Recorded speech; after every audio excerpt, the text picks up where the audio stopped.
조별 발표회 할 때 여러분들 공연이 얼마나 훌륭하셨는지 행복하고 즐겁게 마음껏 웃었습니다. 그랬더니 그러지 않아도 간당간당했던 제 체력이 웃는다고 다 소진되었습니다.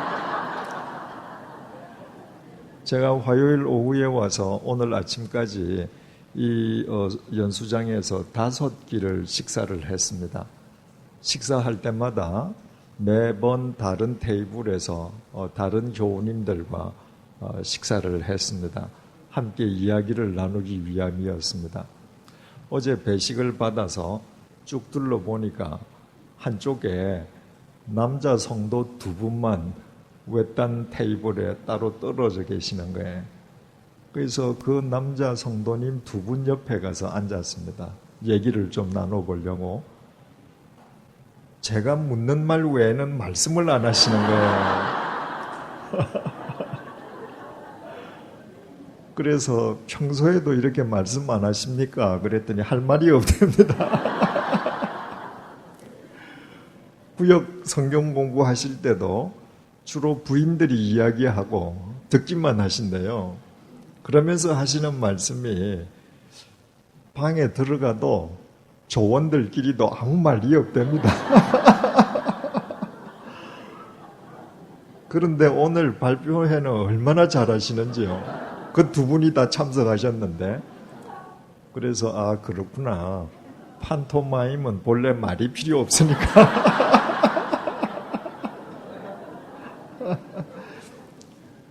참석하신 팀들 모두 정말 훌륭하셨습니다.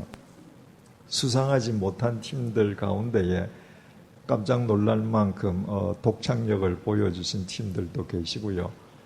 비록 상을 받지 못한 팀이라 할지라도 주님께서 더 귀한 영적 은혜로 채워주실 줄 믿습니다. 우리가 주님께서 우리가 주님 안에 있음을 믿는 그리스도인이라면 주님을 주인으로 모시고 살아가는 차원을 넘어서 주님의 사람으로 살아가야 된다고 했습니다. 주님의 사람으로 살아가는 것은 첫째 날 테바의 사람, 엑소도스의 사람, 그리고 에나임의 사람으로 살아가는 것이라고 했습니다. 그리고 어제 저녁에 주님의 사람으로 살아가는 것이라는 것은 자기 육체의 건강, 육체의 것만을 목표로 삼는 마태복음 16장 이전의 삶에서 내 육체가 병들어도, 내 육체가 시들어도 오늘 뿌려야 될 씨를 뿌리고 예수 그리스도의 십자가를 쫓아가는 마태복음 16장 이후의 삶으로 넘어가는 사람이라고 했습니다. 그것을 한마디로 요약을 하면 주님의 사람은 주님을 주어로 모시고 자신은 주님의 동사로 살아가는 사람입니다. 동사는 결코 주어를 끌고 가지 않습니다. 주어가 동사를 끌고 갑니다. 주어가 동사를 수식하고 한정합니다. 교회는 제도나 건물이 아니라고 했습니다. 교회는 주님의 부르심을 입은 사람들의 모임이라고 그랬습니다. 헬라어 에클레시아라고 하는 말 자체가 부르심을 받은 사람들의 모임이라고 지지난 주일 예배 시간에 말씀드렸었죠.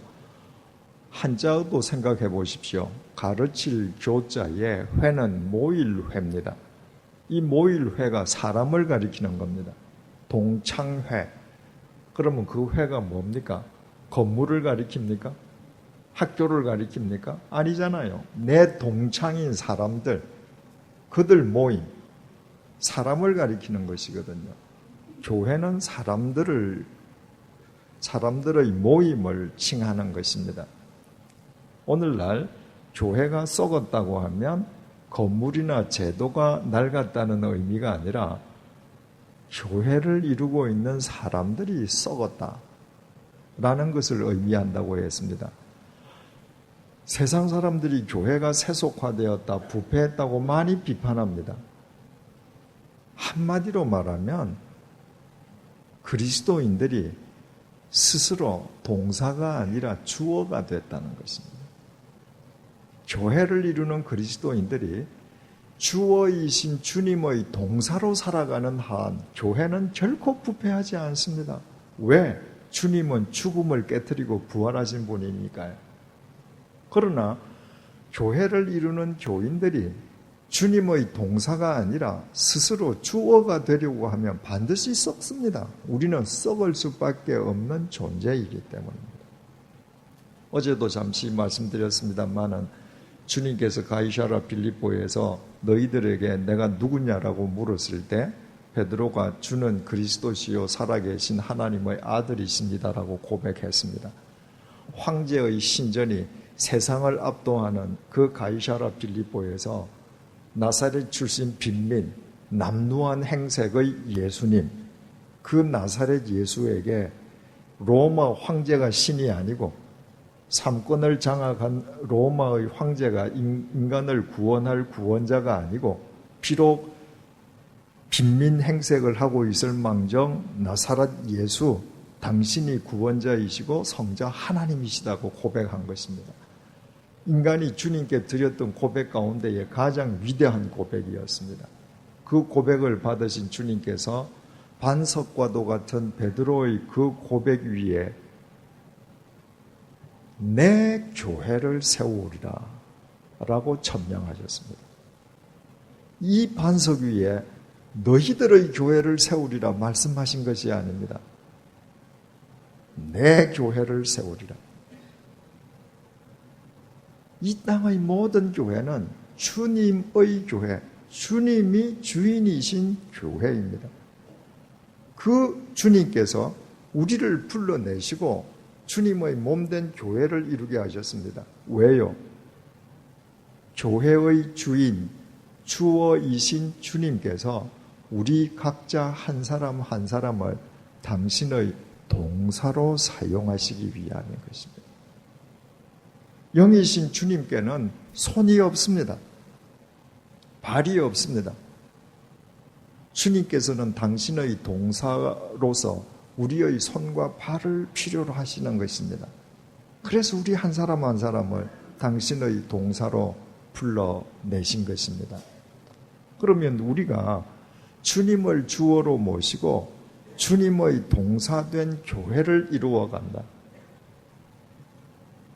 우리 각자가 주님의 참된 교회를 이루는 주님의 사람으로 살아간다고 하는 것은 구체적으로 무엇을 의미하는가? 우리는 새신자반을 통해서 교회의 정의에 관해서 이미 배운 적이 있습니다. 주 381년에 교회는 니케아 콘스탄티노플 신조를 통해서 교회는 하나의 교회, 거룩한 교회, 사도적 교회, 보편적 교회라고 정의를 내렸습니다. 1600년이 지났지만 아직까지 그 교회의 정의가 교회의 바른 정의로 계승되어 오고 있습니다. 우리가 주님을 주어로 모신 동사로 살아가는 주님의 사람이 된다고 하는 것, 참된 교회를 이루어 간다는 것은 바로 그 하나의 교회, 거룩한 교회, 사도적인 교회, 보편적인 교회를 우리 각자가 삶 속에서 구현해가는 것을 의미합니다. 첫 번째로 하나의 교회입니다. 교회가 하나라고 하는 것은 지상의 교회의 숫자가 하나라는 것을 의미하지 않습니다. 만약에 교회가 숫자가 하나이어야만 한다고 하면 부활하신 예수님께서 예루살렘에서 마가 다락방에서 당신을 보여주셨던 바로 그 장소를 전 세계의 크리스천들은 찾아가야 할 것입니다. 하나의 교회라고 하는 것은 모임의 수가 하나라는 의미가 아니라 믿음의 대상이 삼위일체 하나님 한 분이라는 의미라고 했습니다. 에베소서 4장 4절에서 6절 상반절입니다. 몸이 하나요 성령도 한 분이시니 이와 같이 너희가 부르심의 한 소망 안에서 부르심을 입었느니라. 주도 한 분이시요 믿음도 하나요 세례도 하나요 한 분 하나님도 한 분이시니 곧 만유의 아버지시라. 여러분, 한 문장이 있는데 그 문장에 주어가 여러 개 나온다. 그럼 어떻게 될까요? 주어에 따라서 동사가 다 별개로 나와야 합니다. 가령 오늘 아침에 이정로 목사님께서 주어가 하나 있습니다. 백호성 목사님께서 주어가 또 있습니다. 그리고 이재철 목사는 한 문장에 주어가 3개 나왔다면 어떤 동사가 지금 들어가야 되겠습니까? 이정로 목사님은 조별 발표회를 인도하셨고 백호성 목사님은 찬양을 인도하셨고 이재철 목사는 말씀을 증거했다. 주어가 달라지면 주어에 맞는 동사가 따라와야 합니다. 그러나 주어가 하나밖에 없다면 동사가 100개가 동원되어도 그 100개의 동사는 주어를 위한 겁니다. 자, 이제처럼 오늘 새벽에 일어나서 세수를 하고 오늘 설교할 내용을 방에서 다시 숙지하고 나와서 아침 식사하고 조별 발표회를 행복하게 관람하고 말씀을 증거한다. 새벽에 일어났다. 말씀 숙지했다. 아침 먹었다. 조별 발표회 관람했다. 말씀 증언한다. 동사가 5개나 있습니다. 그런데 주어는 이재철 목사예요. 우리가 믿는 그 하나님, 우리를 불러내신 하나님이 다신 여러 존재의 신이라면 그 여러 존재 중에 개별신을 믿는 우리는 그 개별신의 동사로 갈라질 수밖에 없습니다. 여러분과 저는 다르지 않습니까? 우리는 성도 다르고 연령도 다르고 살아온 배경도 다 다릅니다. 그럼에도 불구하고 우리가 100주년 기념교회라는 하나의 교회를 이룰 수 있는 것은 우리는 동사인데 우리를 당신의 동사로 불러내신 삼위일체 하나님 그분이 한 분이시기 때문에 100주년 기념교회만 그렇습니까? 그렇지 않습니다.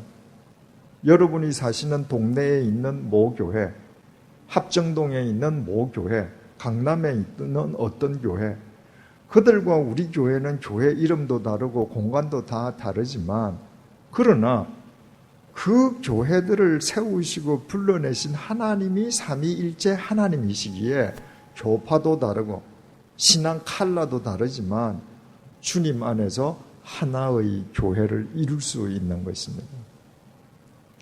여기에 중요하게 우리가 주목해야 될 사실이 있습니다. 우리가 다 다르지만 한 분 하나님을 경외함으로 하나의 교회를 이루는 주님의 동사, 주님의 사람으로 살아간다는 증거가 무엇으로 드러나는가 하는 것입니다. 그것은 상호 봉사로 드러납니다. 우리의 지체를 보면 알게 되어 있습니다. 제 몸에 많은 지체가 붙어 있는데 이 지체는 모두 이재철 한 개체, 나를 위한 지체들입니다. 이 팔이 다른 사람을 위한 지체가 아닙니다. 모든 지체는 전부 이재철 한 사람을 위한 지체인데 이것이 나의 지체라는 증거가 어디서 드러나는가? 나에게 달려있는 모든 지체는 나를 위해서 상호 봉사한다는 데서 드러나는 것입니다. 제 손등이 가려울 때 제가 아무리 재간이 많고 제 손가락이 문어처럼 휘어진다고 해도 제 손가락을 뒤로 휘어서 제 왼손등을 긁을 수 없습니다. 반드시 오른손이 봉사해줘야 합니다. 오른손등이 가려울 때 마찬가지죠. 왼손이 봉사해 주어야 합니다. 저처럼 눈이 좋지 않은 사람, 안경을 써야 그나마도 흐릿하게 볼 수 있는데 내가 눈이 나쁜데 눈이 나와서 안경을 들고 갑니까? 손이 씌워줘야 합니다. 내가 배고플 때 손이 밥을 떠야 하고 내가 입에 넣어서 어금니가 씹어주어야 합니다. 그것을 삼키면 내 위장이 소화를 시켜줍니다. 위장 자기를 위해서 아니에요. 그걸 다 으깨고 소화시켜서 내 사지백체로 영양분을 다 보내어줍니다. 심장은 24시간 동안 쉬지 않고 뜁니다. 지를 위해서? 아니에요. 나를 위해서. 우리 자신의 지체를 보면 볼수록 상호 봉사의 지체로 만들어져 있음을 알죠. 이 하나님께서 만들어주신 섭리거든요. 교회가 그래야 합니다. 교회가 하나의 교회를 이루고 우리가 주님의 몸된 교회의 개개 지체로서 존재한다는 유일한 증거는 상호 봉사 이외밖에 없습니다. 만약에 지금 제가 서 있는데 제 뒤에 손이 하나 올라와 있다고 하십시다. 그런데 그 손이 제가 제 손등이 가려울 때 긁어줘 할 때 전혀 긁어주지 않는다. 제 손 아닙니다. 제 손 아닌 남의 손이거나 제 손일 경우에 그 손은 불구의 손인 것입니다. 저처럼 암을 경험한 환자들, 암세포가 뭐예요? 상호 봉사하지 않는 세포입니다. 암세포는 자기만 알아요. 그래서 몸속에 암세포가 오면 자기만을 위해서 모든 세포를 다 죽이려고 하는 겁니다. 그래서 그게 힘든 병이에요. 우리가 한 교회를 이룬다라고 하면서 나는 가서 예배만 드릴 거야.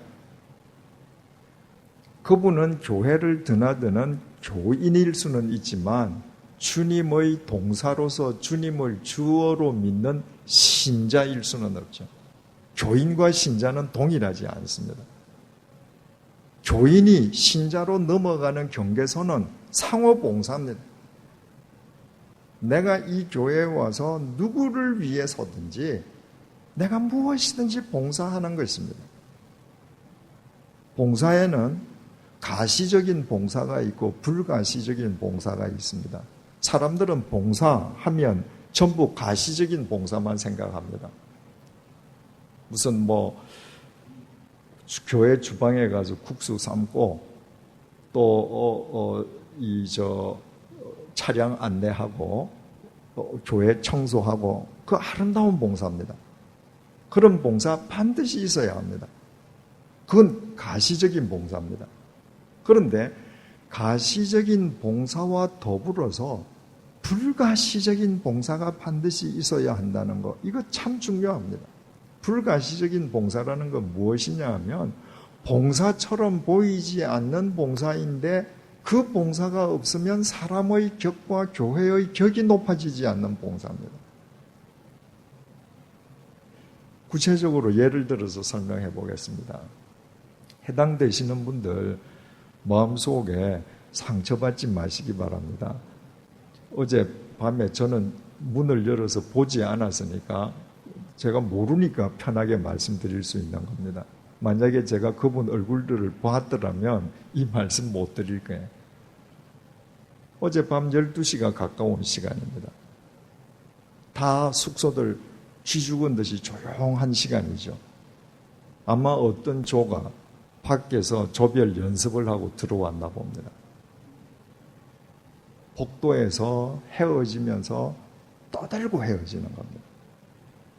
다 방마다 잠자는 시간입니다.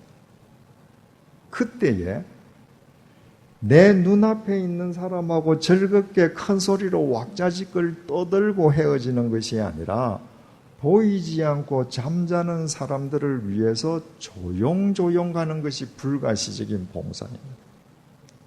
제가 일본 호텔에서 한번 잠을 잤는데요. 일본 호텔 중에서는 중국인 관광객을 안 받는 호텔들이 있습니다.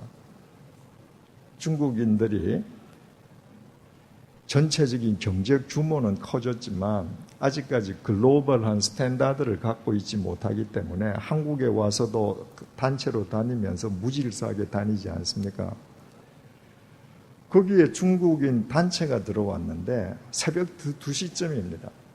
단체가 밤에 들어와서 온 호텔을 사람들을 다 깨우듯이 난리를 치는 겁니다. 그리고는 이 중국인이 술이 취했는지 방을 잘못 찾아서 새벽 2시에 제가 잠을 자는 방을 눌렀습니다. 그 다음 날요, 그 호텔 지배인이 찾아와서 정중하게 사과했습니다. 일본 사람들 그렇게 안 하거든요. 일본 사람들은 보이지 않는 봉사가 몸에 배어져 있습니다. 우리 그런 거 배워야 합니다. 가톨릭 책에 보면 성자가 되는 길이라는 그런 게 있습니다. 여러분, 어떤 사람을 성자라 그럴까요? 하루 종일 기도하는 사람? 한 달에 한 번씩 산에 가서 금식 기도하는 사람? 아닙니다. 10개가 이런 겁니다. 사람들이 있을 때 발소리가 나지 않게 걷기.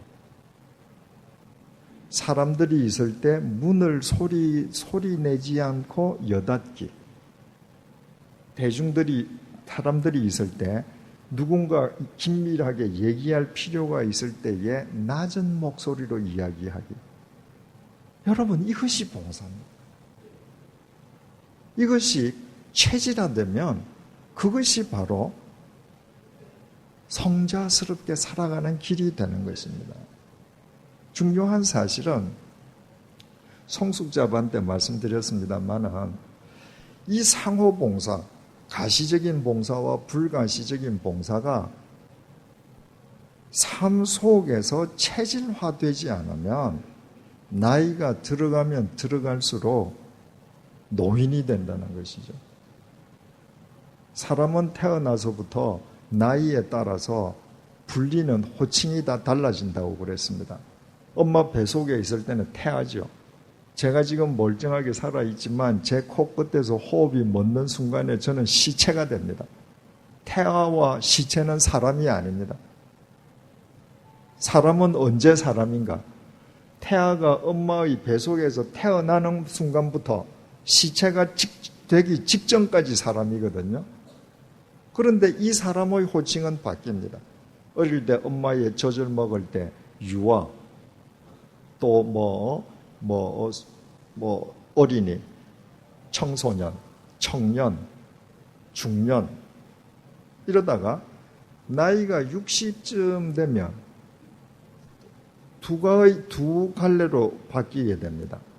어떤 사람은 어른으로 불리고 어떤 사람은 노인으로 불리는 겁니다. 몇 번 강조해서 말씀드렸지만 노인은 가만히 있으면 노인 됩니다. 노인은 나이 들어서 건강할수록 주위에 있는 사람을 괴롭힙니다. 괴롭히려고 괴롭히는 게 아니라 그냥 괴롭게 만듭니다. 왜냐하면 노인은 주위 사람을 생각하는 봉사가 체득되어 있지 않기 때문에 모든 사람이 자기에게 맞춰줘야 되거든요. 어떤 사람은 어른이 됩니다. 어른은 병들어 누워 있어도 사람들이 그 그늘에 있고 싶어 합니다. 어른과 노인의 갈림길이 뭔가?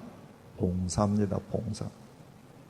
젊었을 때부터 남을 생각하는 가시적인 봉사, 불가시적인 봉사가 체질화될 때 나이 들어갈수록 어른이 됩니다. 우리 모두는 나이 들어갈수록 어른이 되어야 합니다.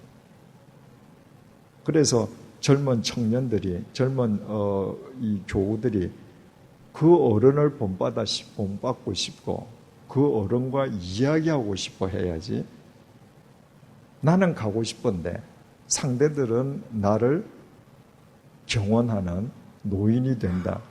그것은 하나님 앞에서도 떳떳하지 않은 삶이고 자기 자신을 위해서는 더더욱 불행한 일인 것이죠. 두 번째는 거룩한 교회입니다. 교회가 왜 거룩해야 하는가? 교회를 이루고 있는 우리가 왜 거룩한 사람, 거룩한 동사로 살아가야 하는가? 이유는 간단합니다. 교회의 주인이시고 교회의 주어이신 예수님께서 거룩하시고 그 예수님께서 당신의 예수 그리스도의 보혈 속에서 우리를 거룩한 하나님의 자녀, 당신의 거룩한 동사로 불러주셨기 때문입니다. 그래서 우리 한 사람 한 사람은 거룩한 동사, 거룩한 주님의 사람, 거룩한 크리스찬으로 살아야 하는 것입니다. 고린도전서 1장 2절입니다. 바울이 자기가 세웠던 고린도 교인들에게 편지를 쓰면서 이렇게 부릅니다. 그리스도 예수 안에서 거룩하여지고 성도로 부르심을 입은 자들. 고린도 교회 교인 너희들은 예수 그리스도 안에서 거룩하여지고 성도로 부르심을 입은 자들이다. 여러분, 우리도 서로 성도라고 부르잖아. 성도 뜻이 뭡니까? 거룩한 동반자라는 얘기입니다. 거룩한 친구, 거룩한 형제 자매라는 거예요. 영어로는 saint입니다. saint를 대문자로 쓰면 베드로, 어거스틴 같은 그런 위대한 특정 성자를 가리키는 것이고 소문자로 쓰면 성도입니다. 우리가 왜 성도라고 부릅니까? 주님께서 우리를 거룩하게 구별해 주셨기 때문에 우리가 거룩한 그리스도인으로 살아야 됨을 그 호칭을 통해서 우리가 각자 확인하는 것입니다. 여러분, 우리 주님께서는 거룩하신 분이십니다. 세상 사람들은 주님이 거룩하신 분인지 모릅니다. 불교 신자들은 부처님에 대해서 잘 알지요. 우리는 부처님이 어떤 분인지 모릅니다. 그러면 불교 신자가 부처님이 어떤 분인지를 보여줄 수 있는 가장 손쉬운 길은 불교 신자가 우리 앞에서 부처님의 말씀대로 사는 것 아닙니까? 그러면 그 사람의 삶을 보고서 아, 부처님은 저런 분이구나 우리가 알게 됩니다. 거룩하신 주님을 세상은 얼마나 거룩한 분인지 알지 못합니다. 세상이 주님께서 거룩하신 것을 알게 할 수 있는 유일한 길은 그 거룩하신 주어의 거룩한 동사로 부름받은 우리가 거룩한 삶을 사는 것입니다. 그때 우리의 거룩한 삶을 보고서 세상 사람들은 정말 저 사람들을 불러낸 예수님이 거룩한 구주시구나 알게 되는 것이죠. 거룩이라고 하는 것은 구별이라고 했습니다. 여러분들이 아무리 교회에 나오셔서 가시적인 봉사를 하시고 많은 헌금을 하시고 수많은 사람들을 돕는다 할지라도 예배당 밖에서 여러분의 삶이 세상 사람들과 조금도 구별되지 않는다면, 여러분의 돈을 버는 방법이 세상 사람들과 똑같다면, 여러분들에 대한 재물관, 여러분이 지니고 있는 재물관이 세상 사람들의 재물관과 하나도 다르지 않다면 여러분은 세속적인 사람입니다. 거룩한 주님의 사람이 아닙니다. 우리가 그리스도인이라면 인생에 대해서, 돈에 대해서, 자식 교육에 대해서, 이 세상에 대해서 세상 사람과는 구별된 생각을 갖고 구별된 행동을 통해서 구별된 삶을 구현하는 것입니다. 그때 우리는 거룩한 주님의 동사가 되는 것입니다. 여러분, 교회의 심, 바꾸어 말하면 주님을 믿는 그리스도인으로 살아가는 여러분 개개인의 힘은 거룩에서 나옵니다. 오늘날 한국에 예배당 큰 대형 교회가 얼마나 많습니까? 교인의 회집 숫자가 얼마나 많습니까? 그러나 그 큰 예배당이, 그 많은 회집 숫자가, 그 엄청난 액수의 헌금이 세상을 변화시키는 힘을 갖고 있습니까? 아닙니다. 교회가 커지면서부터 교회는 세상의 조롱거리가 되었습니다. 구별되기는커녕 오히려 교회가 세상을 뒤쫓아가고 있기 때문입니다. 여러분들이 가만히 머릿속으로 한번 생각해 보십시오. 2000년 교회사에서 무슨 어거스틴이든 토마스 아퀴나스든 우리나라의 주기철 목사님이든 손양원 목사님이든 여러분들께서 정말 영적인 멘토로서 존경할 만한 분이라고 마음속에 심고 있는 분이라면 그분들에게 권력이 있기 때문입니까? 그분들에게 태산같이 쌓아둔 돈이 있기 때문입니까? 아니지 않습니까? 그분들이 그것 보기를 황금처럼 보게 했기 때문입니다. 그분들이 세상과 구별된 삶을 살았기에 세상을 변화시키는 거룩한 힘을 지니고 있었기 때문에 여러분들은 그분들을 본받고 싶어 합니다. 그럼에도 불구하고 일상생활 속에서 그분들과 전혀 다른 세상 사람들과 똑같은 삶을 살아간다면 얼마나 이율배반적입니까? 제가 주일 예배 시간에 그 유명한 제네바 콩쿠르에 참관했던 경험을 말씀드린 적이 있었습니다. 제네바 콩쿠르는 뮌헨, 브라셀, 프라하 콩쿠르와 함께 세계에서 가장 오래된 유서 깊은 콩쿠르입니다. 제가 1998년부터 2001년까지 3년 동안 제네바에 있을 때 제네바 한인교회에 성악인 몇 분들이 있었습니다. 그 성악인 가운데에 그 콩쿠르에 출전한 분이 계셨습니다. 그래서 예선, 본선, 최종 결선, 최종 마지막 결승 다 봤습니다. 예선과 본선은 제네바에 있는 제네바 음악원 그랜드 살롱에서 열렸습니다. 그랜드 살롱이라고 이름은 그랜드 살롱인데 그 방이 이 방 한 3분의 2쯤 되었던 것 같습니다. 거기에 앞에 피아노 한 대 있고요. 피아노가 반주를 하면 거기 참가자는 바로 피아노 옆에 서서 지정곡 한 곡, 자유곡 한 곡, 두 곡을 불러요. 그러니까 그 유명한 콩쿠르이니까 세계 각국에서 출전자들이 모여들죠. 그러면 제가 섬기던 교회 교인이 예선에 참가할 때는 출전하는 시간은 몇이다 시간이 정해지거든요. 그럼 이제 조금 이런 시간에 가서 앞에 하시는 몇 분 보고 우리 교인 하는 거 보고 뒤에 하시는 분 몇 분 보고 오는 거죠. 구별이 안 돼요. 적어도 그 정도 콩쿠르에 참석하시는 분이라면 다 일정 기량 이상 아니겠습니까? 피아노 반주에 맞추어서 자기 기량을 뽐내는데 어느 분이 잘하는지, 우리 교인이 잘했는지 저 같은 문외한으로서는 알 수가 없는 거죠. 우리 교인이 예선을 통과했습니다. 본선에 올라갔습니다. 본선도 똑같은 방에서 했습니다. 똑같은 식으로. 그날도 구별이 안 되었습니다.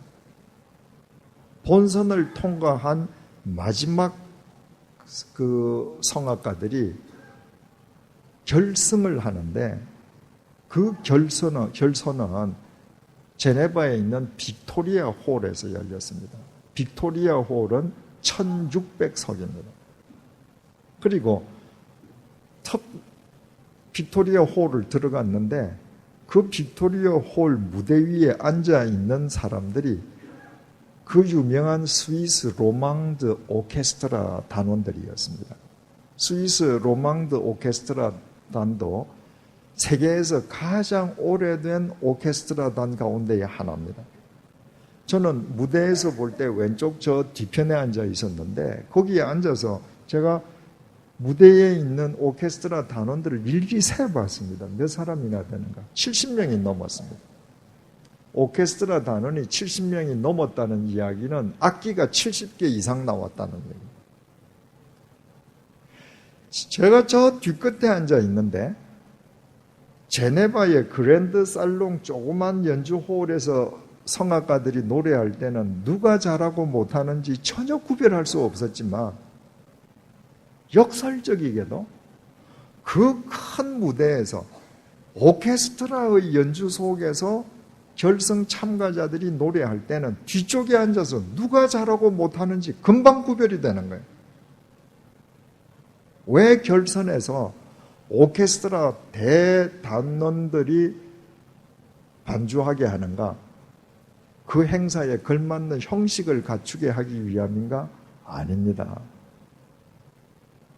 그 결선에 오른 그 성악가의 음성이 70개의 악기가 연주하는 그 오케스트라 단의 그 악기 소리를 뚫고 나오는지 안 나오는지를 확인하기 위함입니다. 그러니까 뒤쪽에 앉아 있는데 어떤 성악가는 올라가서 노래를 하는 내내 하나도 소리가 뒤까지 전달되지 않았습니다. 오케스트라 음향에 다 묻혀버리는 겁니다. 그런데 우리 한인 여성이 노래하는데 정말 감동적인 것입니다. 그 오케스트라의 웅장한 소리를 뚫고 그 여성의 소리가 쫙 뻗어나오는 겁니다. 그날 독일과 미국 성악가가 공동 1위를 했습니다. 여러분, 어느 콩쿠르, 어느 스포츠, 무슨 어떤 시합이든지 공동 1위가 있으면 2위가 없어야 되잖아요.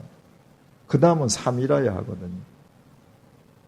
미국 성악인하고 독일 성악인이 공동 1위를 했는데 한국 여성이 2위를 했습니다.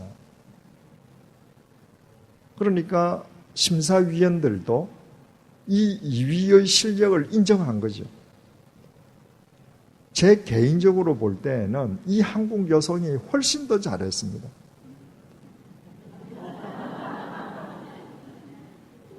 같은 교인이고 한국 사람이어서가 아니었습니다. 저도 공사는 구별하거든요. 왜 제가 잘했다고 속으로 단정했냐 하면 공동 1위를 한 미국 성악가하고 독일 성악가는 두 사람 중에 한 분은 여성이고 한 분은 남성이었는데 어느 국적인 남성이었는지는 지금 기억이 나지 않습니다. 신장이 두 분이 다 1m 80 정도였습니다. 체격이 이렇게 컸습니다. 그 우람한 체격에서 뱃속에서부터 소리를 끌어내니까 그냥 소리가 뚫고 나오는 거죠. 한국 여성은 1m 60이 안 됐습니다. 체격도 왜소합니다. 그 한국 여성이 불렀던 노래가 계속 고음으로만 이어지는 노래가 아니었습니다. 이 여성이 선택했던 자유곡과 그에게 배당된 지정곡 가운데에는 점이 많았습니다. 그런데 이 여성이 고음을 올릴 때는 말할 것도 없고 그 조그만 여성이 점으로 하는데도 이 소리가 오케스트라 소리를 뚫고 쫙 나오는 것입니다. 여러분 혹시 이런 경험 해보신 적이 있습니까? 라이브로 연주를 볼 때에 정말 노래를 잘하는 사람이 노래를 하면 음의 선이 눈에 보이는 거 혹시 그런 거 경험해 보신 적이 있습니까? 저는 몇 번 해봤습니다. 그날 그 여성이 부르는데 그 음의 선이 쫙 나오는 게 보이는 겁니다. 그래서 제 속으로는 저 정도니까 유럽에서 유럽인들 자존심상 한국인 1등은 주지 못하고 서양인들 공동 1등 주고 2위 없는 3등이 아니라 그래도 2등을 줬구나. 자, 여러분, 우리 한번 상식적으로 생각해 보십시다. 한 사람의 목소리가 이기겠습니까? 아니면 70개 악기 소리가 이기겠습니까? 당연히 70개 악기 소리가 이겨야죠. 그런데 어떻게 연약한 인간의 목소리가 70개의 악기가 울리는 그 큰 소리를 뚫고 나옵니까? 답은 하나입니다. 파장이 다르기 때문입니다. 그날 그 무대에 섰던 성악가들 가운데에 오케스트라 연주단이 연주하는 그 악기의 소리의 파장과 같은 파장을 내었던 성악가의 소리는 다 묻혔습니다. 파장이 같으면 작은 소리는 반드시 큰 소리에 묻힙니다. 그러나 파장이 달라지면 아무리 작아도 큰 소리를 뚫고 나갑니다. 여러분들, 우리나라 판소리 명창들 가운데에 그 폭포 소리를 뚫고 득음하는 사람들 이야기를 들어보신 적이 있으시죠? 그 명창들 가운데에는 폭포 뒤로 들어가서 거기서 피가 나도록 소리를 지릅니다. 그리고 그 소리가 폭포를 뚫고 밖에 있는 사람에게 전달되게 하는 것이죠. 폭포 소리는 어떤 의미에서 오케스트라 70개 악기 연주 소리보다 더 큽니다. 어떻게 인간의 목소리가 뚫고 나갈 수 있는가? 판소리에서 득음한다는 게 뭔가? 다른 파장을 찾아내는 겁니다. 다른 파장을 찾아내면 그 폭포 소리 속에서 사람의 소리가 나오는 것입니다. 저는 폭포 훈련을 통해서 득음한 한 그 여명인의 판소리 공연을 바로 눈앞에서 들었던 적이 있습니다. 온 몸이 전율했습니다. 여러분, 예수님께서 이 땅에 오셨을 때 예수님께서 뭘 가지고 계셨습니까? 예수님께서 설교하셨을 때 그때 확성기가 있습니까? 어떻게 어떤 목소리로 설교하셨을까요? 이사야 42장 12절, 이사야 선지자가 600년 후에 오실 그리스도에 대해서 예언한 내용입니다. 내가 붙드는 나의 종, 내 마음에 기뻐하는 자, 곧 내가 택한 사람을 보라. 내가 나의 영을 그에게 주었은즉 그가 이방의 정의를 베풀리라. 그는 외치지 아니하며 목소리를 높이지 아니하며 그 소리를 거리에 들리게 하지 아니하리라. 이사야 선지자가 600년 후에 예수 그리스도가 이 땅에 오실 터인데 그분은 외치지 않을 것이다. 목청을 높이지 않을 것이다. 그리고 방 안에서 이야기하는 소리가 길거리에서 들리게 하지 않을 것이다. 유대는 다들 날씨가 더우니까 집을 만들고 통풍이 되도록 창을 만드는데 당시에 유리가 없지 않습니까? 그러니까 더운 날에는 그냥 바깥하고 통하거든요. 목소리가 큰 사람은 방 안에서 이야기하면 길 가는 사람이 다 듣는 겁니다. 유다네 집에 오늘도 또 남편이 아내를 윽박지르구나. 다 들리는 거예요. 근데 예수님께서는 방 안에서 이야기하시면 길거리로도 안 나간다. 창문이 열려 있어도 안 나간다. 자, 2000년 전에 예수님께서 오셔서 그 유명한 산상수훈을 이렇게 설교하시지 않습니까? 심령이 가난한 자는 복이 있나니 천국이 그들의 것임이요 애통하는 자는 복이 있나니 그들이 땅을 기업으로 받을 것임이요. 오늘날 갈릴리에 가면 예수님께서 산상수훈을 말씀하셨던 곳일 것이라고 추정되는 언덕이 있습니다. 보통은 아래쪽에서 소리가 이렇게 올라오는데 희한하게도 그 동산에 서면 소리가 위에서 밑으로 저르르 내려가게 되어 있습니다. 그래서 아마 이 산에서 예수님께서 산상수훈을 하셨을 것이다라고 추정하는 것이죠.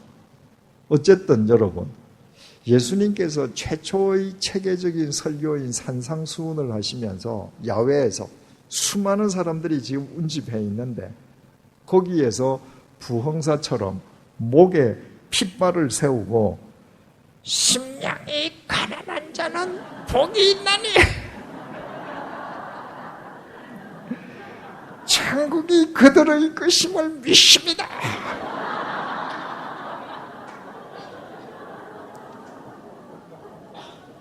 여러분, 이런 예수님 상상할 수 있습니까? 예수님께서 야단치신 장면도 있습니다. 마태복음 23장 27절 그 바리새인들 서기관들 야단치셨죠.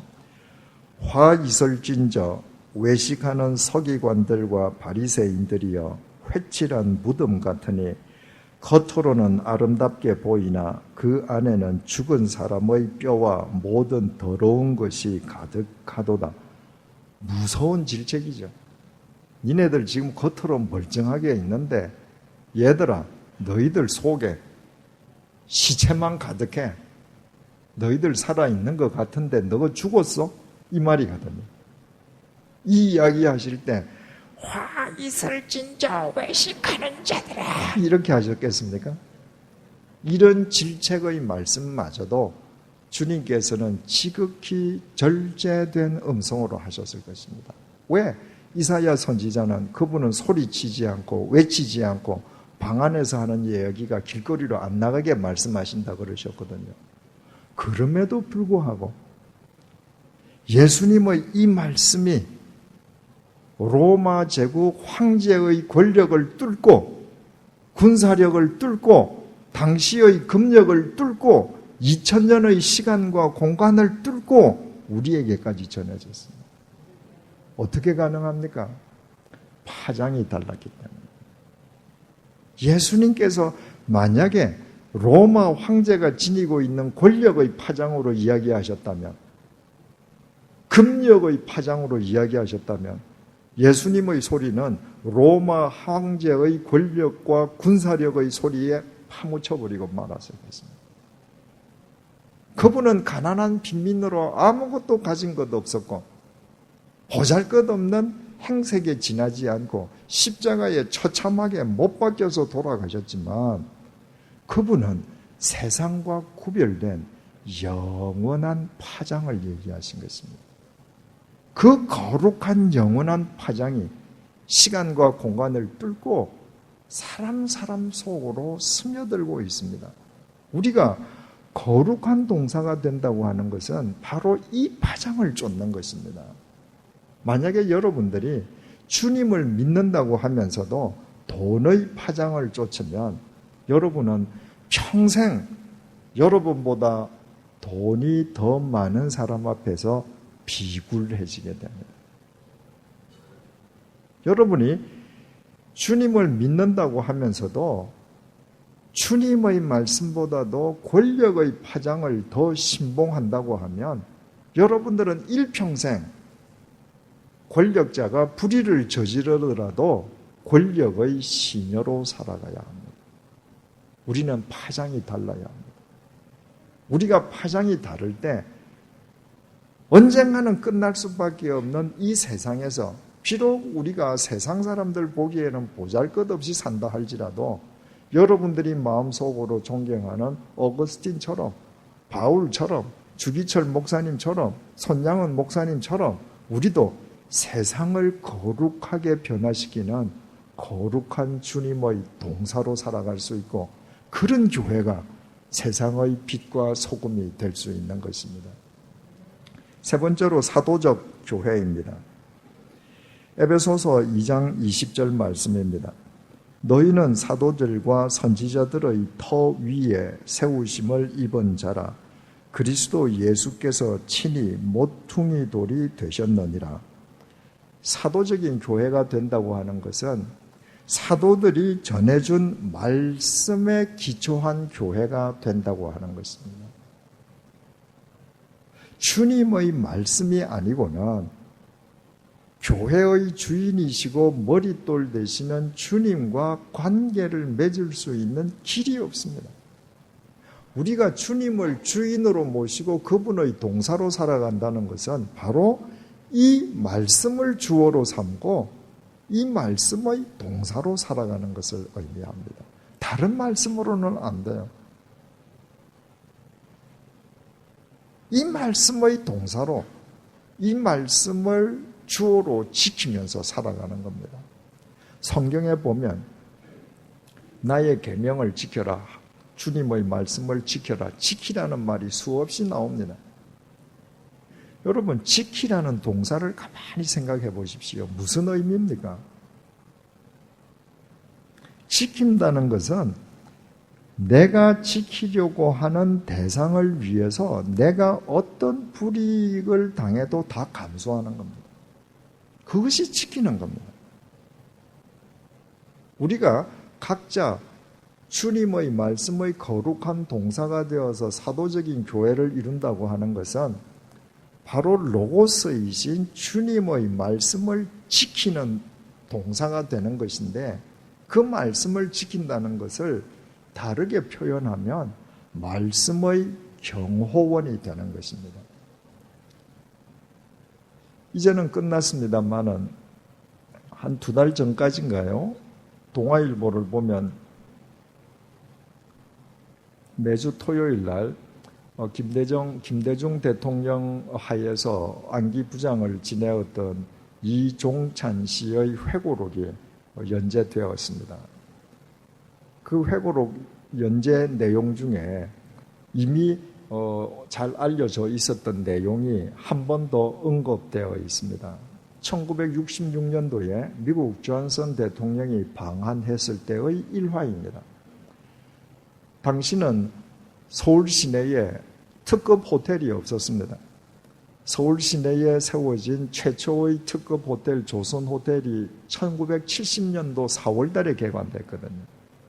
1966년도에 존슨 대통령이 왔는데 그를 위해서 박정희 대통령이 만찬을 베풀어야 되겠는데 특급 호텔이 없어서 만찬장으로 사용한 곳이 워커힐에 있는 한 채 독립된 방갈로였습니다. 그 방갈로를 빌려서 박정희 대통령이 존슨 대통령을 위해서 만찬을 베푼 겁니다. 앞에 헤드 테이블이 있고 두 대통령 앉고 양쪽 옆으로 이제 부인들 앉고 그 앞으로 요인들 다 앉아서 밥을 먹는 겁니다. 여러분, 우리는 60년대를 거쳐오면서 60년대가 얼마나 가난했던 시절인지 우리 다 몸으로 겪지 않았습니까? 60년대까지만 해도 아무런 통보도 없이 정전이 얼마나 자주 됐습니까? 박정희 대통령이 존슨 대통령을 모시고 만찬을 하는데 정전이 돼버린 거예요. 참 망신이죠. 정전이 되는 순간에, 그러니까 밤이니까 캄캄합니다. 시간이 조금 지나면 동공이 열리면 어둠에 익숙해지면 뭐가 보이지만 대통령을 위한 만찬장이니까 얼마나 불빛이 밝았겠습니까? 갑자기 딱 꺼지면 아무것도 안 보이잖아요. 불이 꺼지고 갑자기 암흑천지가 되었는데 그 대통령이 앉아있는 헤드 테이블에서 갑자기 우당탕탕탕탕 소리가 나는 거예요. 아무도 그게 무슨 소리인지 몰랐습니다. 우당탕탕탕 소리가 나더니 곧 멈췄습니다. 그리고 한 몇 분 있다가 불이 들어왔습니다.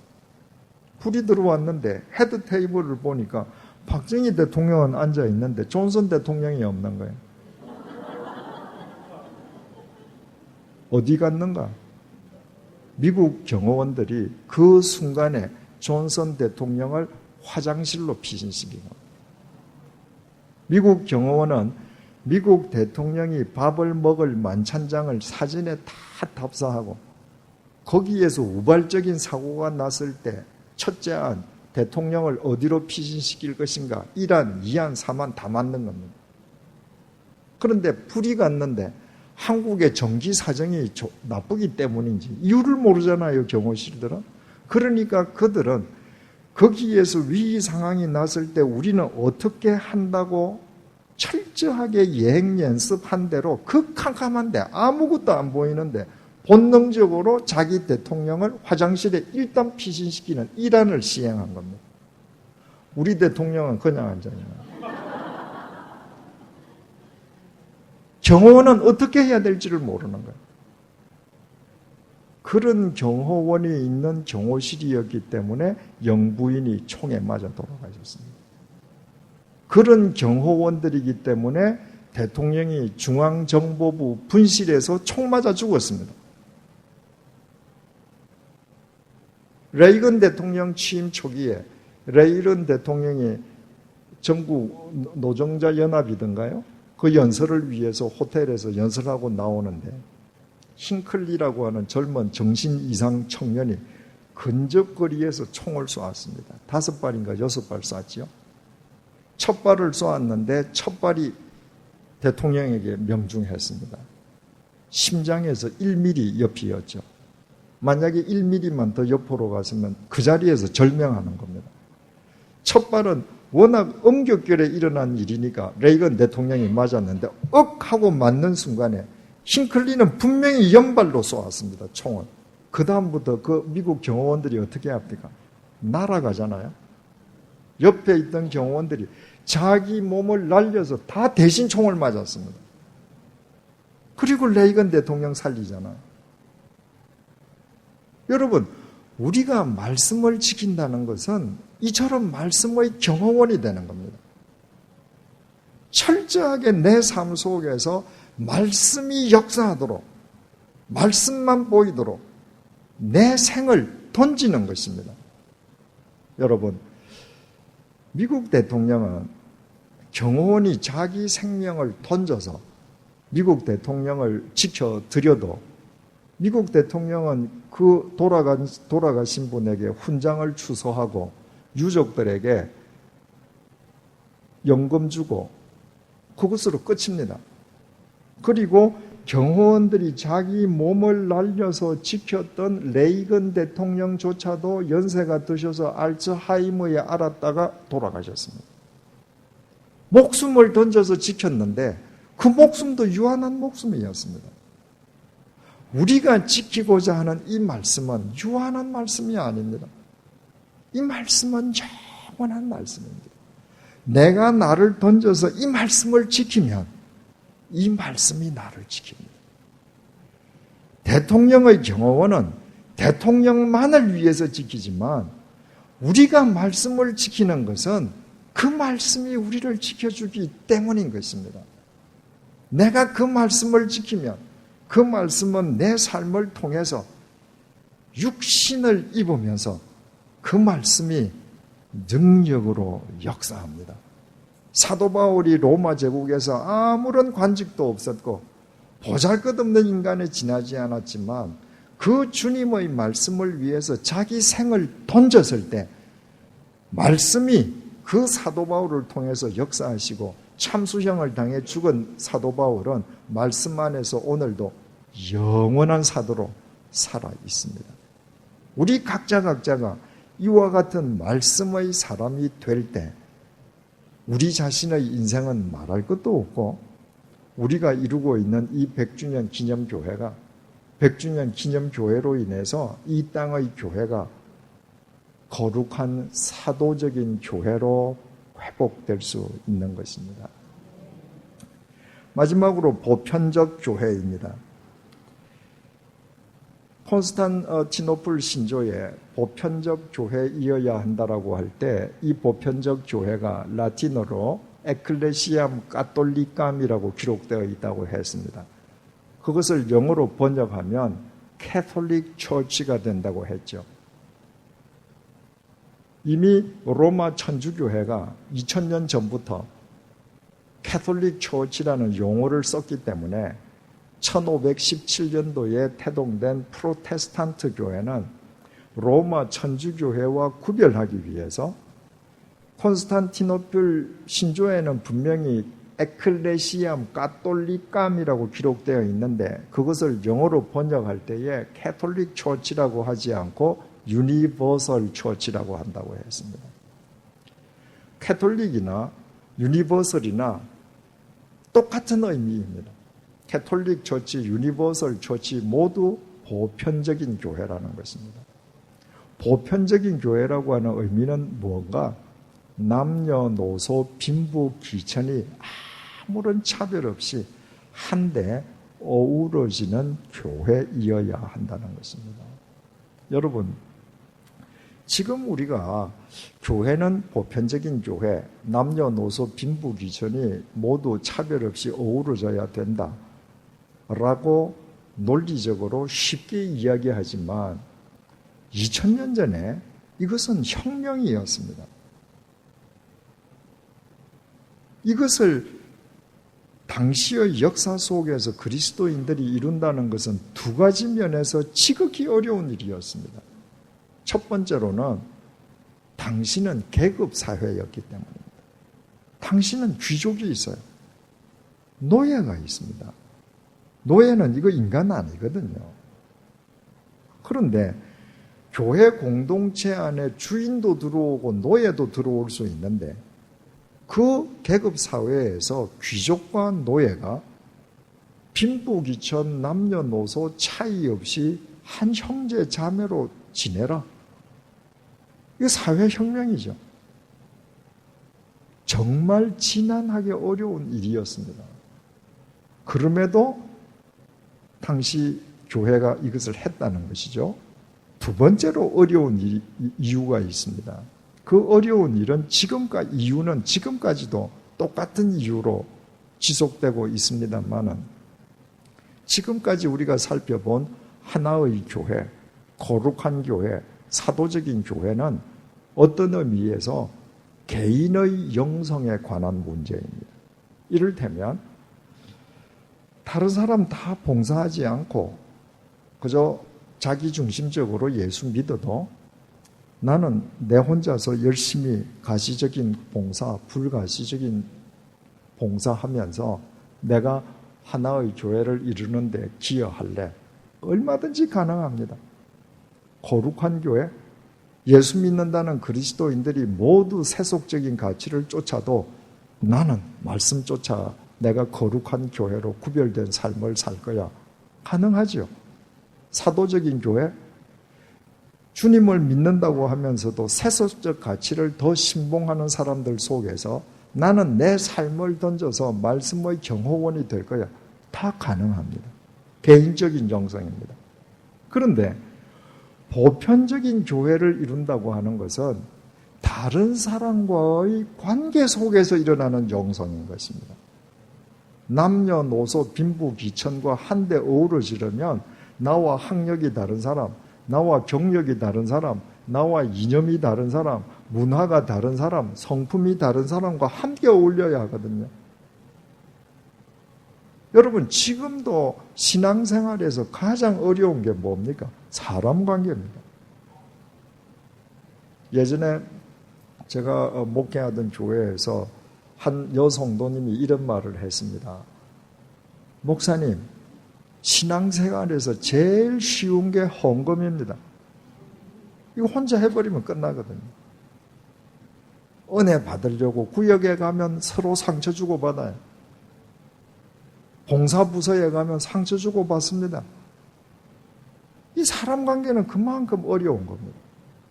그러니까 2000년 전 당시에 보편적인 교회를 이룬다는 것은 그 계급사회에서 혁명적인 발상인데다가 그 당시에도 사람과의 관계에서 모든 사람이 한데 어우러진다는 것은 지난하게 어려운 일이었음에도 불구하고 주님의 동사로 부르심을 받은 그리스도인들, 주님의 몸된 교회를 이루는 사람들은 왜 이 지난한 일을 이루어 가야 하는가? 말할 필요도 없이 우리 구주 예수님께서 만민을 구원하기 위해서 이 땅에 오셨고 이 땅에 계실 때에 그는 모든 분을 품으셨고 그러기 때문에 우리 같은 존재도 그분의 구원 속에 포함될 수 있었거든요. 예수님의 제자들 가운데에는 세리 마태도 있고 열심당원 시몬도 있지 않습니까? 열심당원 시몬은 무력을 써서라도 로마 제국으로부터 독립해야 된다는 무장 독립 세력이거든요. 거기에 비해서 마태는 유대인들의 고혈을 짜서 세금을 걷어서 로마 제국에 납부하고 도급제로 남은 차액은 중간에서 착취하던 불의한 인간이었습니다. 시몬이 볼 때 마태는 반드시 제거해야 될 공적 1호고 노회한 마태가 볼 때 칼 한 자루 들고 독립을 쟁취하겠다는 시몬은 천하 대세를 못 이기는 철부지죠. 이 둘이는 절대로 같이 앉을 수 없습니다. 존귀한 사내들인 의원과 창녀 막달라 마리아, 아리마대 거부 요셉과 갈릴리 빈민 베드로, 너무너무 이질적입니다. 그럼에도 불구하고 그들은 예수 때문에, 예수 그리스도 안에서 예수 그리스도의 은혜를 힘입어서 남녀노소 빈부 귀천이 어우러지는 보편적인 교회가 되었거든요. 그 주님을, 그래서 우리까지도 구원해 주신 주님을 우리의 주어로 모신 그분의 동사라면 우리 역시도 보편적인 교인으로 살아가지 않을 수 없는 것입니다.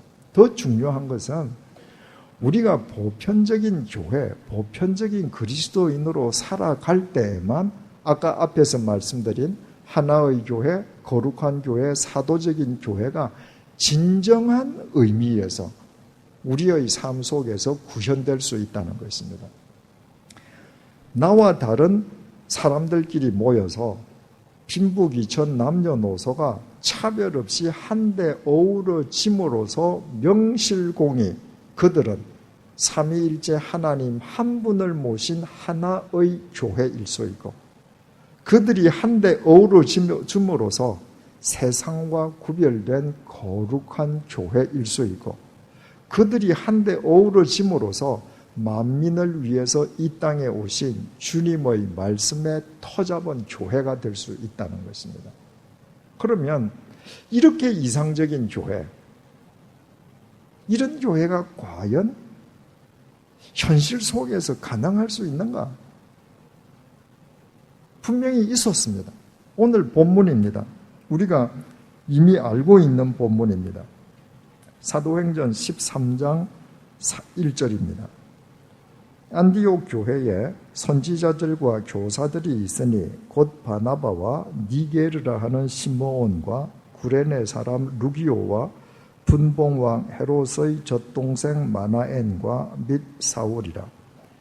지금 이 명단은 소위 말하자면 안디옥 교회 지도자 그룹 명단. 다시 말씀드리자면 요즘 한국 교회가 쓰는 용어로 따지자면 안디옥 교회 당회원 명단이라고 할 수 있습니다. 그 5명의 면면을 보면 너무나도 다른 사람들입니다. 첫째 바나바, 정통 유대인으로 레위 지파입니다. 두 번째 니게르라 하는 시므온입니다. 니게르라고 하는 이 라틴어에서 나온 말이 니그로, 흑인이라는 말입니다. 그러니까 시므온은 흑인입니다. 당시의 흑인은 거의 대부분이 노예였습니다. 유럽 대륙에서 살고 있던 중동과 유럽 대륙에서 살던 흑인들은 대부분이 노예였습니다. 그러니까 노예 출신 시므온도 안티옥 교회 당회원이 되어 있는 것이죠. 세 번째는 구레네 사람 루기오. 구레네는 지금 리비아입니다. 리비아 출신 루기오라는 것 이외에 이 사람은 아무것도 내세울 수 없습니다. 내세울 것이 없습니다. 그런데 그 이방인도 당회원이 된 것입니다. 네 번째 인물은 분봉왕 헤롯의 젖동생 마나엔입니다. 분봉왕 헤롯의 젖동생 신도르포스라고 하는 것은 한 어머니의 같은 젖을 먹고 자란 친형제거나 아니면 혈육을 나눈 친형제 이상의 중마지우를 의미합니다. 어느 쪽이든 불의한 헤롯과 사람들과 신트로포스, 저청제 관계를 이루는 마나엔이라고 하면 당시 유대인들이 가장 증오하던 불의한 헤롯가의 일원이거나 아니면 그들과 가장 가까운 사람이었음을 의미합니다. 가령 일제강점기 때로 따지자면 이완용의 혈육이거나 아니면 이완용과 중마지우의 자식이거나 이런 사람인 것입니다. 당시 유대인들의 정서로 받아들이기 어려운 사람이죠. 그런데 그 사람도 당회원이 되어 있는 것입니다. 마지막으로 사울입니다. 이 사울은 나중에 바울이 된 사람이죠. 사울은 예수 믿는 사람들을 잡아서 구금시키고 교회를 짓밟던 폭도였지 않습니까? 이 5 사람들은 너무너무 달라서 한 자리에 앉아 있을 수가 없습니다. 그런데 이 이질적인 사람들이 예수 그리스도 때문에 한데 어우러진 것입니다. 이때 이들이 한데 어우러질 때 살아온 배경이 달랐던 만큼 이들의 문화적, 이념적, 사회적, 습관적 갈등이 얼마나 많았겠습니까? 이들이 만나서 평화롭지만은 않았을 것입니다. 수많은 갈등이 있었겠지만 예수 그리스도 때문에 예수 그리스도 안에서 그 모든 갈등을 극복하고 이들은 보편적인 교회를 이루었던 것입니다. 그러면 우리는 해답을 얻을 수 있습니다. 바로 이 교회가 사도 바울을 선교사로 전도자로 배출함으로 인해서 바울의 지중해 세계 전도 여행으로 의해서 로마 제국이 뒤집어지고 그 복음이 미국을 거쳐서 우리에게까지 오지 않습니까? 당시에 분명히 예루살렘에 모 교회가 있었습니다. 규모로 보나 헌금 액수로 보나 예루살렘 모 교회가 월등 컸을 것이거든요. 그런데 왜 주님께서는 예루살렘 모 교회가 아니고 영적으로 볼 때 예루살렘 밖에 있는 저 변방의 안티옥에 있는 이방인 교회, 이방인을 위주로 세워졌던 그 외지의 교회를 들어서 지중해 세계 복음화를 위한 당신의 도구로 쓰셨는가? 이미 우리 해답을 알았죠. 이 교회가 주님 보시기에 주님 안에서 온전한 에클레시암 가톨리카 보편적 교회를 이루고 있었기 때문에 보편적 교회이기 때문에 이 교회 출신의 바울이 어디를 가든지 하나의 교회, 거룩한 교회, 사도적 교회, 보편적 교회를 세울 수 있었던 것입니다. 그러면 우리가 또 이렇게 질문할 수 있습니다. 이 안티옥 교회는 성경의 예지, 이것이 성경 밖에서 세속적인 인간의 삶 속에서 과연 이런 이상적인 보편적 교회가 가능할 수 있겠는가? 있었습니다. 우리나라에 있었습니다. 바로 우리가 관리하는 양화진 외국인 선교사 묘원에 묻혀있는 무어 선교사님에 의해서 이 땅에 보편적 교회가 세워졌습니다. 그분은 1892년 32세 때에 선교사로 우리나라에 들어왔습니다. 지금 롯데호텔 자리로 알려져 있는 추정되는 곳에 곤당골 교회를 세웠습니다. 그 교회에 교회학교가 있었는데 교회학교에 출석하던 다른 아이들이 봉줄이라고 부르던 아이가 어느 날부터 교회를 안 나오는 겁니다. 알고 봤더니 그 아버지가 장티푸스에 걸렸습니다. 그 아버지는 백정이었습니다. 조선시대의 백정은 인간이 아니었습니다.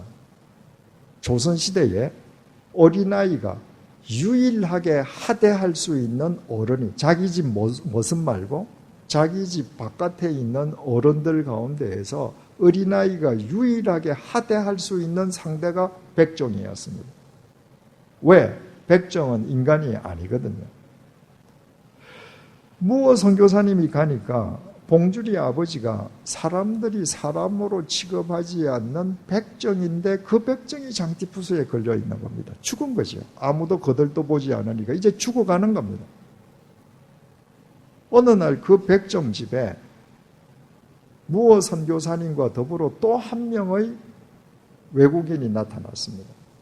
무어 선교사님이 의사를 데려왔는데 그 의사가 고종 황제의 어이였던 에비선이었습니다. 그 에비선 선교사님은 나중에 제중은 세브란스를 창립하신 분이죠. 병원을 세우셨던 분이죠. 어린아이도 인간으로 보지 않는 백정을 고쳐주기 위해서 황제를 치료하는 의를 무어 선교사가 데리고 온 겁니다. 이 백정이 나왔습니다. 이 백정이 무어 선교사님에게 은혜를 갚아야 되지 않겠습니까? 이 무어 선교사님이 자기에게 그 사랑을 베푼 것은 오직 예수 그리스도의 이름으로 베풀어 준 거거든요. 그러면 무어 선교사님에게 은혜를 갚는 길은 하나밖에 없지 않겠습니까? 자기가 예수 믿고 교인이 되는 겁니다. 이 백정이 교회를 나가고 무어 선교사님으로부터 박성춘이라고 태어나서 처음으로 이름도 얻었습니다. 그전에는 이름도 없었습니다. 이 백정의 출현과 함께 곤당골 교회에 문제가 생겼습니다. 양반들이 저 백정하고 예배 안 드리겠다는 겁니다. 저 백정 내보내라는 것입니다. 무어 선교사님이 거절했습니다. 주님 안에서는 모두가 형제 자매이기 때문에 우리 함께 예배 드려야 됩니다. 무어 선교사님의 뜻이 완강했기 때문에 그러면 양반들이 타협안을 제시했습니다. 예배 드릴 때 우리가 앞에 앉고 뒤에다 금을 쳐두고 백정은 뒤에다 앉히라는 겁니다. 사람 아닌 것하고 우리 예배 같이 드릴 수 없다는 겁니다. 선교사님이 그것도 거절했습니다. 양반들이 그러면 우리 교회 나갑니다. 그 양반들은 당시에 다 서울 도성에서 알려진 사람들이고 그 교회에 헌금 많이 하는 사람들이잖아요. 이 사람들이 나간다고 그러면은 무어 선교사님이 잡을 줄 알았죠. 무어 선교사님이 나가라 그랬습니다. 이 양반들이 나가서 홍문동 교회를 세웠습니다. 이 백정 박성춘이 자기가 예수 믿고 교인이 된 것 때문에 양반들이 나가고 교회가 쪼개지고 교회가 어려워졌다. 얼마나 미안하겠습니까? 이 백정이 백정을 전도하기 시작한 겁니다. 우리를 인간 대접해주는 예수가 있다는 겁니다. 예수 믿으라는 거예요. 그래서 백정들이 몰려오기 시작합니다. 당시에 수원에 백정들이 모여 사는 동네가 있었다고 합니다. 박성춘이 수원까지 가서 백정들을 전도를 해서 그 양반들이 나가고 남겨진 자리들을 백정들이 와서 채우게 됩니다. 나간 양반들이 가만히 생각해 보니까 무어 선교사님이 맞거든요. 자기들이 틀렸거든요. 교회는 정말 예수 그리스도 안에서 남녀노소 빈부귀천이 차별 없이 어우러져야 된다는 말이 맞단 말입니다. 그래서 양반들이 다시 왔습니다. 우리 교회 합칩시다. 그래서 교회가 다시 합쳐져서 곤당골 교회와 홍문동 교회가 합쳐져서 중앙교회가 되었습니다. 그 이름이 또 바뀐 것이 지금 승동에 있는 승동교회입니다. 그래서 백정과 양반이 한데 어우러지면서 보편적인 교회를 이루었습니다. 1905년도에 을사늑약을 당하던 그 해인데 그 직전에 고종 황제가 차별 금지령을 내립니다. 어떤 인간도 차별하지 마라. 백정이라고 당시에 직시는 하지 않았지만 백정도 차별하지 말라는 것이죠. 고종 황제가 그 칙령을 발의하는 데에 무어 선교사와 이 곤당골 교회가 지대한 공헌을 했으면 두말할 나위가 없습니다.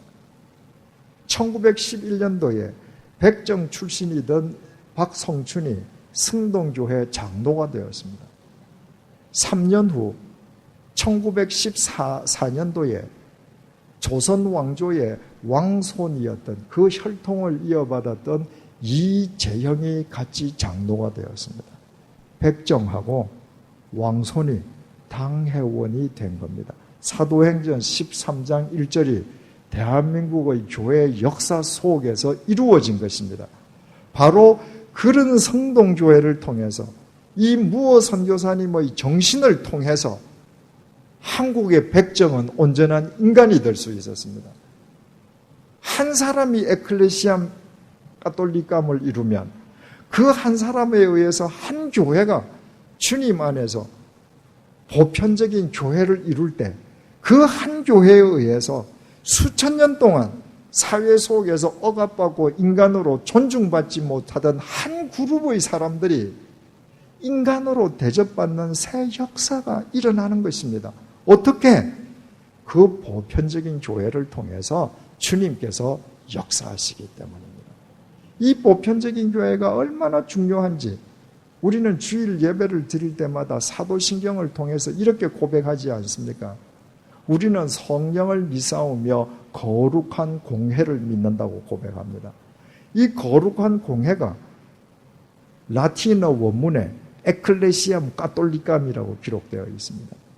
여러분이 주일마다 거룩한 공회를 믿는다고 고백하는 그 의미가 뭐냐 하면 주님, 100주년 기념교회가 보편적인 교회임을 믿습니다라는 고백입니다. 바꾸어 설명하면 내가 속해 있는 이 100주년 기념교회가 보편적인 교회가 될 수 있게끔 내가 보편적인 그리스도인으로 살아가겠습니다라고 결단하고 고백하는 것을 의미하는 것입니다. 우리 한 사람 한 사람이 보편적인 교회가 되는 것은 작은 일일지 모르지만 우리가 보편적인 교회가 될 때 만민을 위해서 오신 주님께서 이 시대 역사 속에 당신의 뜻을 이루고 가시는 것입니다. 사랑하는 교우님들, 사흘 동안 100주년 기념교회 창립 이후에 처음으로 여러분들과 만나서 연합 수련회를 하면서 참 행복했습니다.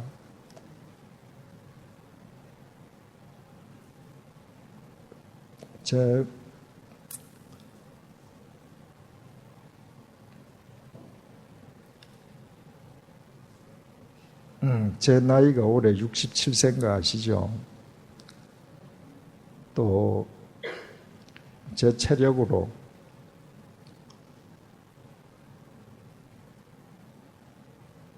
여러분과 함께하는 이런 수련회가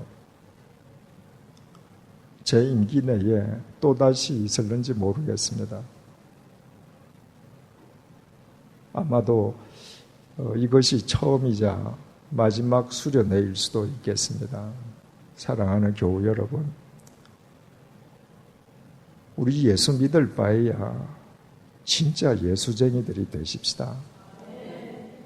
우리 모두 거룩하신 주님을 우리의 주어로 모시고 그분의 동사가 되어서 하나의 교회, 거룩한 교회, 사도적인 교회, 보편적인 교회를 이루어 가십시다.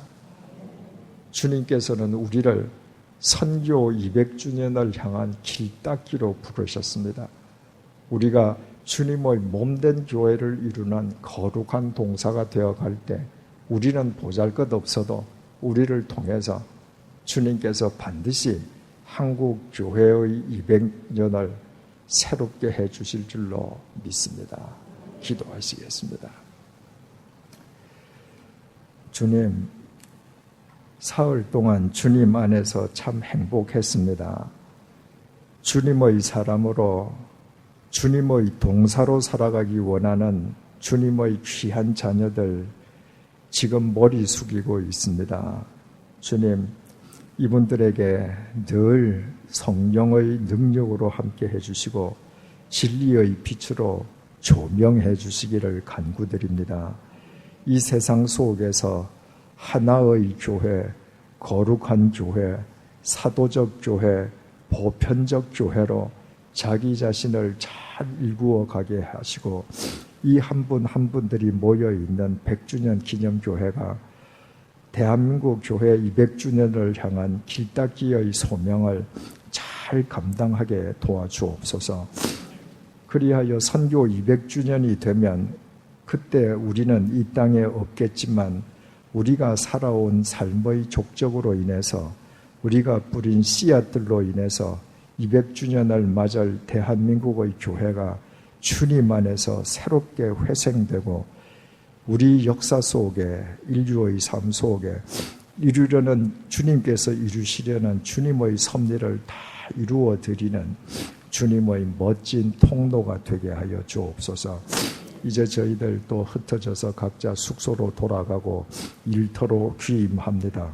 한 분 한 분들과 동행해 주시고 이분들의 마음 속에, 삶 속에, 가정 속에, 일터 속에 주님의 긍휼하심이 늘 함께 해 주시기를 간구드리오며 우리의 주어이신 예수님의 이름으로 기도드립니다.